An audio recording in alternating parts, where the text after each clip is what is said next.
COVID, a tough time for all of us. Whether you believe the media, question the media, or have a personal story of your own, this has affected us all. Welcome to the COVID in the Community podcast, brought to you by the Greater Washington Urban League.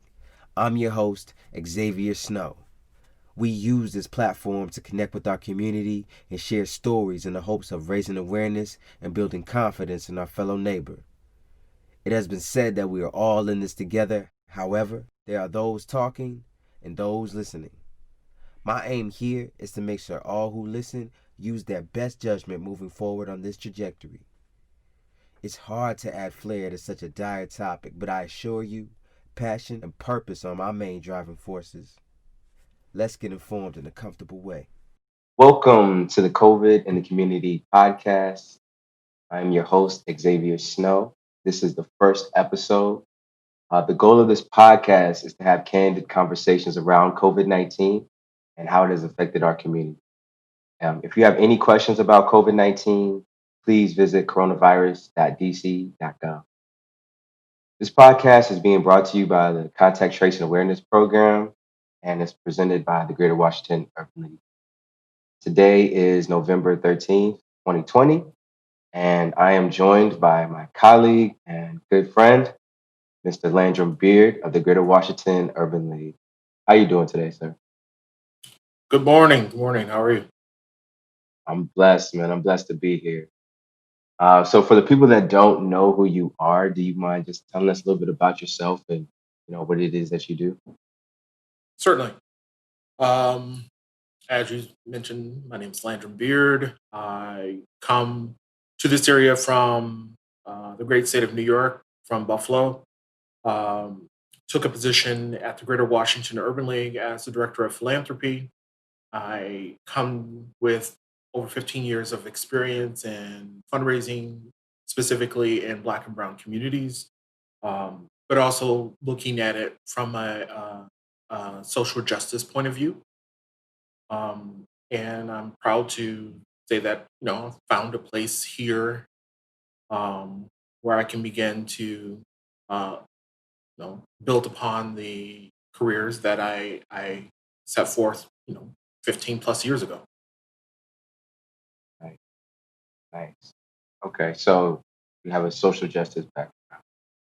Yeah. If I'm not mistaken, you said you just moved here from New York, right? Yes. Prior to working at the Greater Washington Urban League, I worked for a number of years at a foundation, at a community foundation, uh, building and establishing a fund that would be beneficial for Black and Brown communities, but benefiting youth, exposing them to experiences that they may not have had in the past, but also um, shepherding them towards career opportunities that they may not have thought were available to them. We had a signature program called Success Looks Like Me, where we showed students what success looks like. So it's not about the individual sitting in their office talking about what they do on a daily basis, but more importantly, how did they come from where our students are today to where they are, so that they can begin to build and network and leverage their opportunities, but most importantly, build their social capital. Uh, because a lot of our students don't come in with that social capital built in, meaning that my parents of parents are connected to so and so, so they can open doors for me. So this was an opportunity for us to open those doors, but also have them build their social network. Okay. Okay, man. So you come from some good stock, man. It's good to have you in DC, man. I appreciate all that you've been doing for our youth and the Black community in general. Thank you. Thanks. But I do want to ask, what was it like moving in this time period? I know you're coming from another state, and we're kind of like in the middle of a pandemic. Can you kind of walk us through that process of what it was like actually making that trek? Well, moving is always a one of the high stress incidents of any scenario, whether you're moving around the corner or whether you're moving multiple states away. So add on top of that, moving during a pandemic when businesses are functioning with a skeletal crew.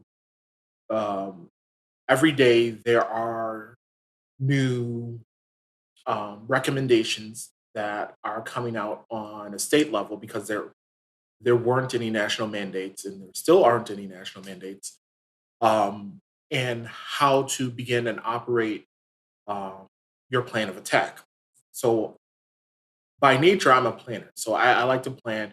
What does the end product look like, and how do I move backward so that I'm not forgetting the step.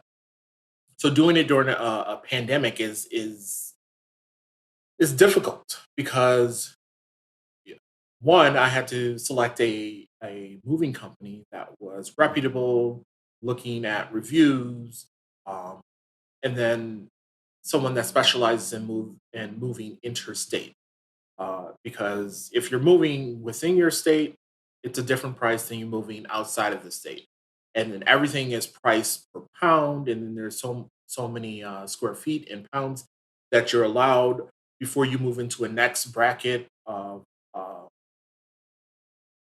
for funding, and everything is an add-on and a fee. So taking that all into account, that's adding on top of the stress of moving, Mm, trying uh, not to come into contact with anyone, mm, um, looking for a place to live in DC, and then um, doing that remotely. But then going and picking up your keys, signing documents. Uh, I was fortunate that the place that I ended up securing did a lot of that remotely. Um, but it definitely there were added fees, added expenses, and then the pure aspect of moving and traveling from New York to here in DC. mm. Um, and that was an experience because no one was on the roads hardly, um, because you're in a pandemic. Everybody's saying stay home. Only essential personnel are being asked to move. So traveling from New York to Pennsylvania, um, to West Virginia to Maryland, and just seeing the roads are extremely empty.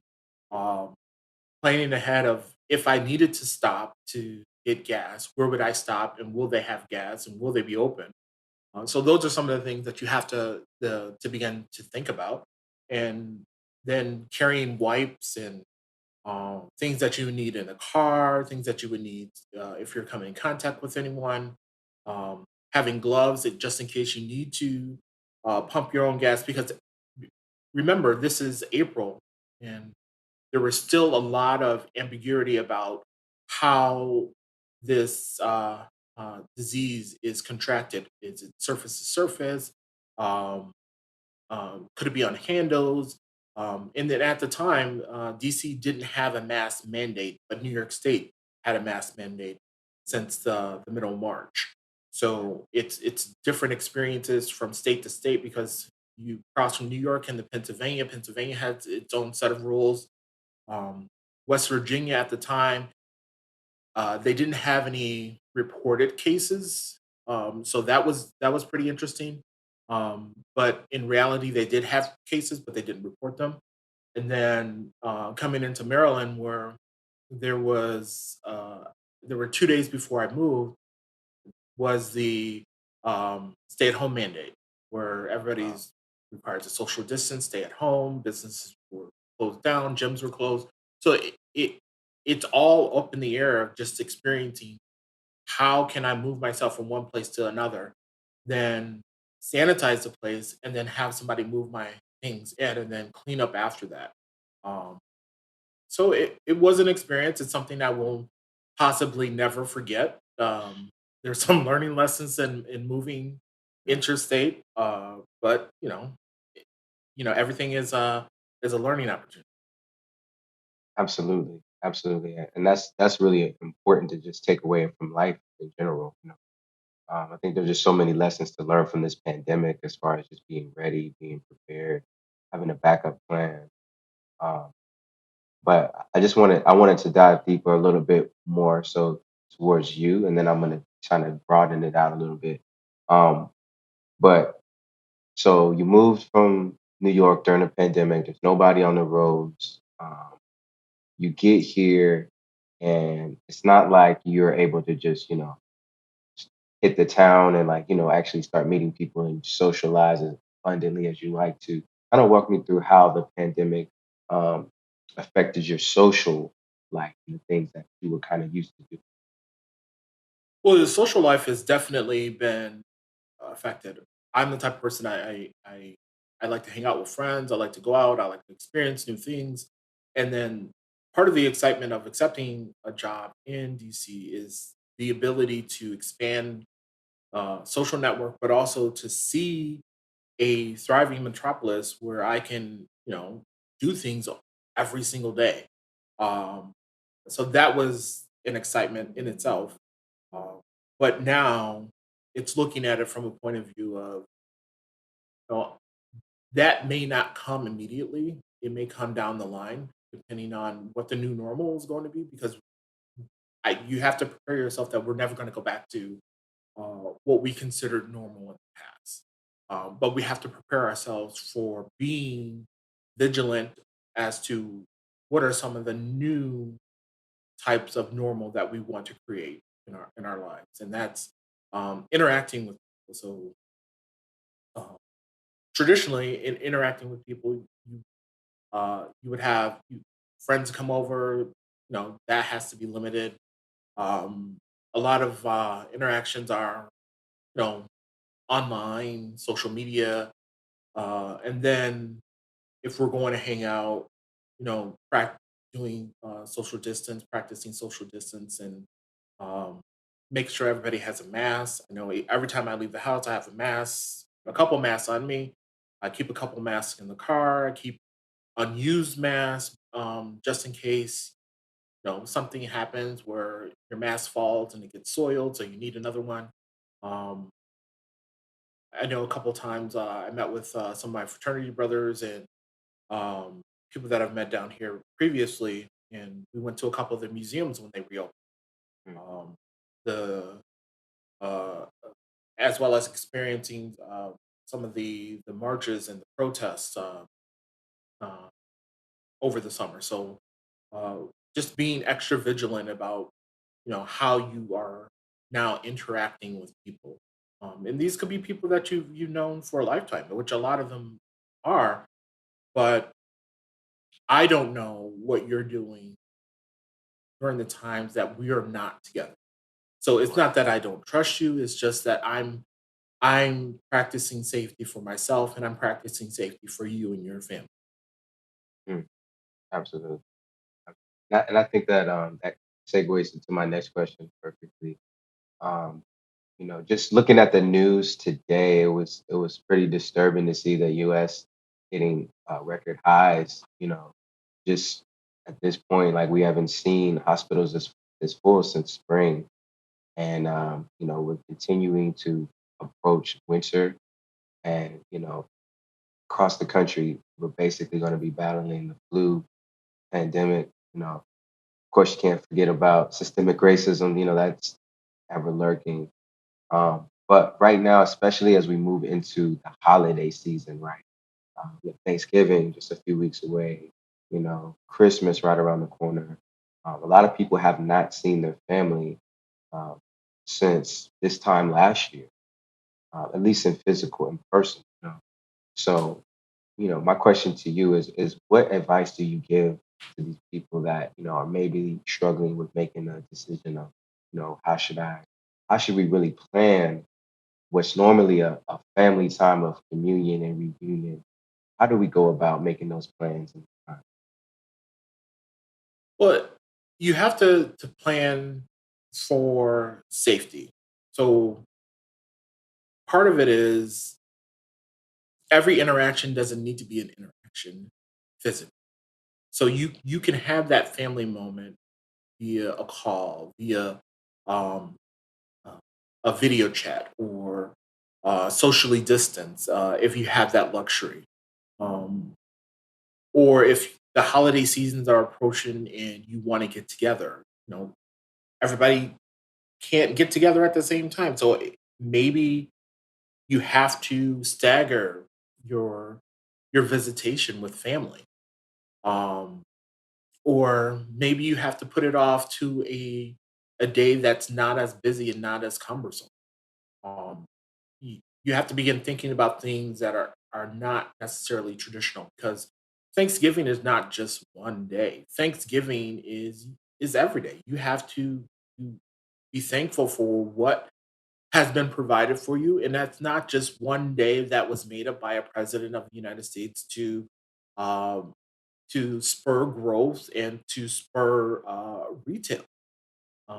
We have to look at this day or Thanksgiving as something that is every day.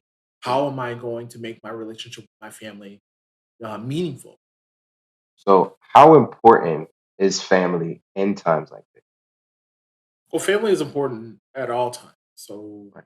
and when I talk about family, it's not just those that are blood related. So, whatever you constitute family to you is always important because we as human beings are wired to interact with each other. And it brings us joy. It adds energy to our life. It's a way of refreshing and bringing that spiritual energy into being.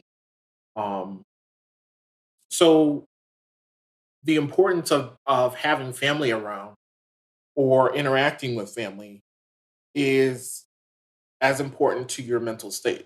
So you need to build and develop those connections. Like personally, I have my connection with my family. There are certain days that I call my parents. There are certain times, so we know that during that day, during that time, that there's a call that's going to happen. So we're going to have a call. My sister just had a baby, so there are um, times that we'll call and we'll interact, typically during feeding schedule. So there's times that she's up in the middle of the night that she'll send a text message.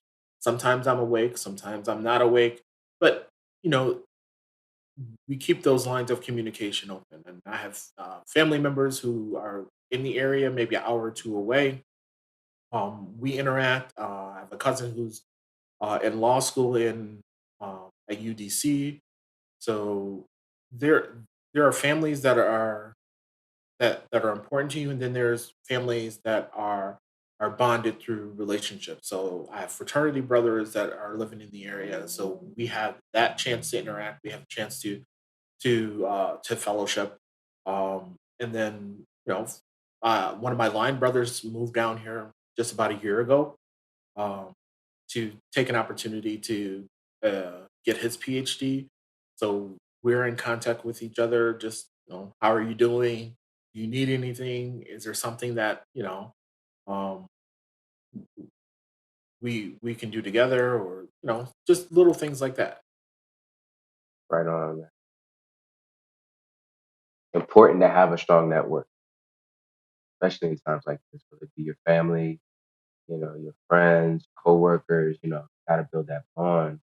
Um, you know, but I got to be honest, man. In today's society, it seems a little bit like um, we were kind of living into an individualistic society. I mean, most people kind of had this mindset that it was, them, them first. It was a me kind of attitude. Um, which, in my opinion, I think that is dramatically different from my parents' time, which was, that whole community aspect where it was literally, if a kid, let's say he's skipping school, his neighbor's going to be right there. He's going to see him. He's probably going to call his mom, something like that. There was a community type of atmosphere. Um, so I guess right now, my question to you is why is it important that we begin to develop a community first mindset during COVID-19 and we start to think about our neighbors as very as important members of our community as well. Well, that I'll break that down into a couple segments. One being, as Black and Brown communities, we have always been a community of us, we, the plural, because going back to the African proverb of Ubuntu, which means "I am because you are," which literally translates to your success is is a direct correlation to our community's success. That's something that's instilled in us from the moment we are born, and that community aspect will always be with us because you will have that joy, you will have that pride um, from the community versus individualistic, where I did this by myself. Um, I tell people all the time that bootstrap mentality does not exist. There's nobody in this world who have made any type of success Mm, by pulling themselves up by the bootstrap. Whether it's somebody who has opened the door, somebody who's written a letter of recommendation, somebody who has introduced you to the right person, what we're doing is preparation and opportunity is an intersection. So when we as a community are preparing ourselves for what is coming next, we're preparing ourselves for the next great opportunity.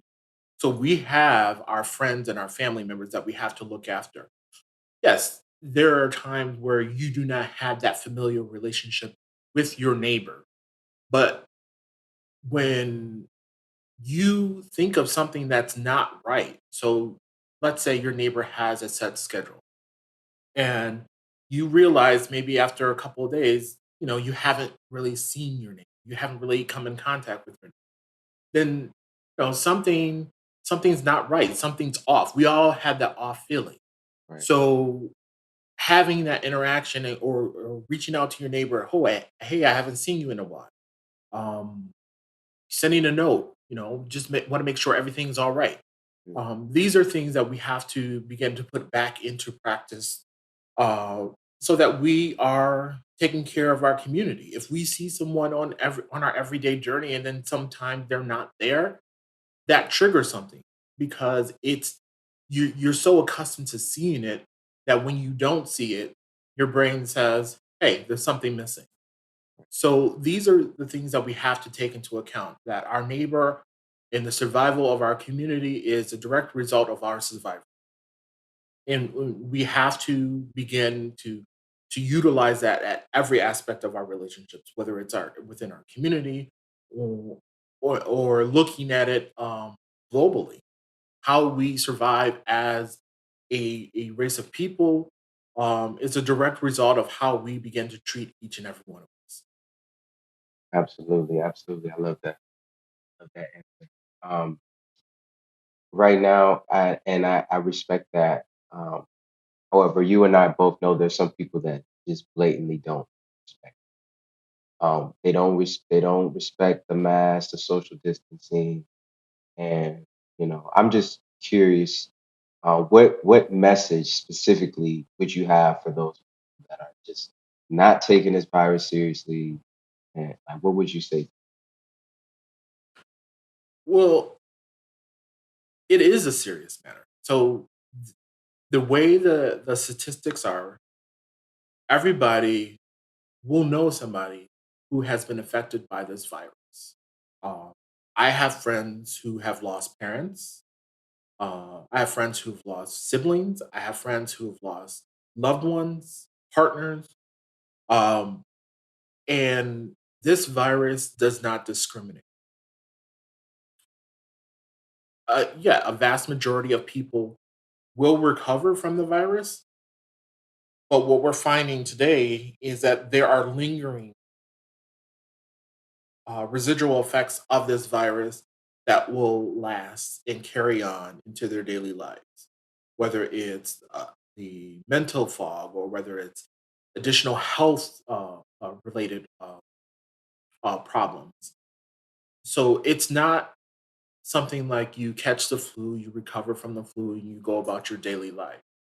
this is something that may be with you for a long period of time. It will have residual effects. So individuals who don't believe that it's not there and it's not um, uh, going to affect them, I will just invite them to rethink it, because even if you don't believe that this is something that will affect you, I would say wear a mask and practice these precautions. One, nobody wants to be around or um, you know, germs. Germs I'm a germaphobe. So I practice an abundance of, cleaning. You were ready for the pandemic. Not necessarily ready, but I had my arsenal ready. Okay. But for individuals, basic hand washing, interacting, yeah, we may not be able to um touch our friend's skin to skin, but um a mask is what we're asking everybody to practice, that self-care. You practice the self-care for anything and everything you want to achieve your dreams. This is another avenue for you to practice self-care where you can help your community members, you can help yourself, and you can help your family, because you don't want to bring anything from the environment back to hurt or harm your family. Just like that, man. Couldn't say it better myself. Uh, so personally, I have a very so there was a quote that I was actually taught in college that kind of stuck to me. It was a whole book of quotes, but this one quote really just stood out to me above the rest. And it was this simple quote: "There's there's two things in life: blessings and blessings in disguise." And right now, as we're in this pandemic, I can't help but force myself to try to think of the silver lining. Do you think that there are some underlying things that may have actually been a blessing in disguise as it relates to COVID-19? There are a few, both individually and globally. If we look at globally, the uh, the mass protests, the looking at social justice, we're looking at um, police brutality. Would we, as a country, have seen what we saw had everything been what we call before normal? Meaning, we didn't have sports, we didn't have um, the entertainment that would shift our mind away from what's going on in society. Mhm. Would we have all seen the same things that we saw, whether it's Ahmaud Arbery, George Floyd, um, through that same lens, if it weren't for this disease? Would we have been able to mobilize and listen to messages of how we can get out our vote if it weren't for this disease? Would we as a community look at various ways that um, housing and food deserts and sustainability affects our community if it weren't for this disease? Yes, there were people who were advocating for all of this all along, but as a mass, would we have seen that as a country? Or would we have turned a blind eye because it's not of interest and it's not directly aligned with my mission and where I'm going in life? This disease has unmasked the ugly of humanity, but it's also unmasked the brilliance of humanity, of individuals who were willing to take a risk and travel from state to state to help their fellow human, whether it's individuals on the front line who went from the West Coast to the East Coast to help out because they recognize that, yes, it's my duty as an individual to help my community. Would it have been uh, for all of us in the DMV area to look at this disease as something that is affecting housing, affecting education, affecting the resources for connectivity, the these Wi-Fi connectivity with our students. That has been an issue that Black and Brown students don't have the same connectivity to the internet and its resources, yet are still required to utilize the tools in order to achieve scholastically. So this disease has opened our eyes to the the um, the needs of our community, and some people are stepping up, and others still need to come to the table. The thing about resources and opportunities, when it comes to fundraising, when it comes to these type of things, I always specify that it's not high, it's not finite. When the last piece is gone, it doesn't mean that there's not any more pie. We're growing the pie. We're growing the table. We're inviting more people here. We're inviting more people in. So we are taking more of a humanistic approach to it, of inviting back the humanity into our existence. Um, but then we also have to look at the mental health aspect. Mental health was always on the radar, but it was seen as sort of it happens or it doesn't happen. Now we're really looking at what are the effects of mental health on our well being. And these are the discussions that I enjoy having, and these are the discussions that we need as a community to continue having. Absolutely, absolutely. And one of those organizations that are actually facilitating the distribution of information and just helping out with those resources in our community is the Greater Washington, which you are part of. What role does the Urban League play in our community, especially in Well, the Greater Washington Urban League has been at the forefront of social justice for over 82 years. Our goal is to prepare our community to advocate on behalf of the needs of itself.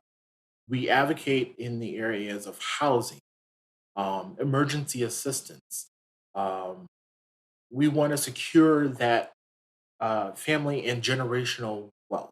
We want individuals to take a part of the American dream, whether it's the purchase of a new home or dwelling, or it's to start a business. If you want to um, go out and start a business, we want to provide you with every opportunity that there is possible for you to succeed. And then we still want to assist you so that you can take your business from one level to the next. mm, With education, making sure that our students do not have to worry about these additional financial burdens with when they're in their first or second year of college, when it's more likely that our students, Black and Brown, are likely to drop out at a higher rate because of those financial burdens. When it comes to uh, financial empowerment, what is your relationship with money? How do you interact? How do you plan and budget? Um, we have tips and tools and techniques that will get you to where you want to see yourself financially and where you want to see yourself down the line. Um, we're always here. We're always here to help. We have our affiliate programs with our Thursday Network, which are young professionals, and our guild, which are individuals who advocate on behalf of our community. We are here for all of our community members from cradle through career. right on? That's actually what really what drew me here, honestly, the community aspect. And I just want to thank you personally just for sharing your time and your knowledge on how this virus has impacted you personally. I really appreciate you opening up and reflecting on these experiences. Um, so just so we know, where can people find you? How can they contact you? Learn more information about the Urban League. Well, you can find us on any one of our social media channels, or you can go directly to our website, which is www.gwul.org.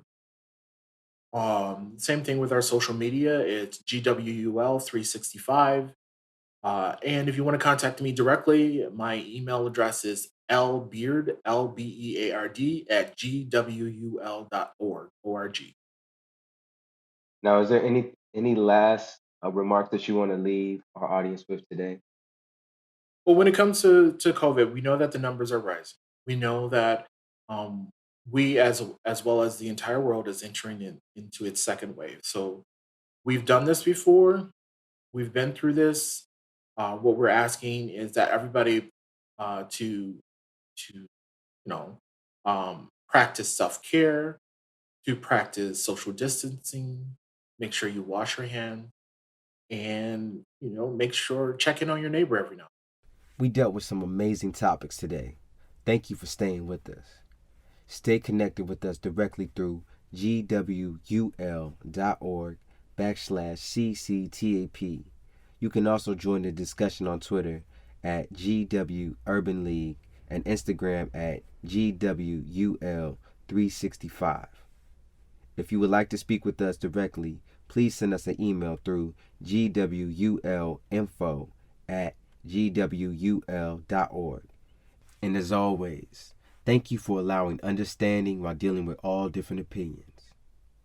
This concludes the COVID in the Community podcast.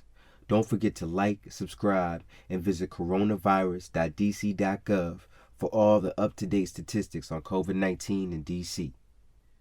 Until next time, remember to wear a mask, social distance, and always wash your hands.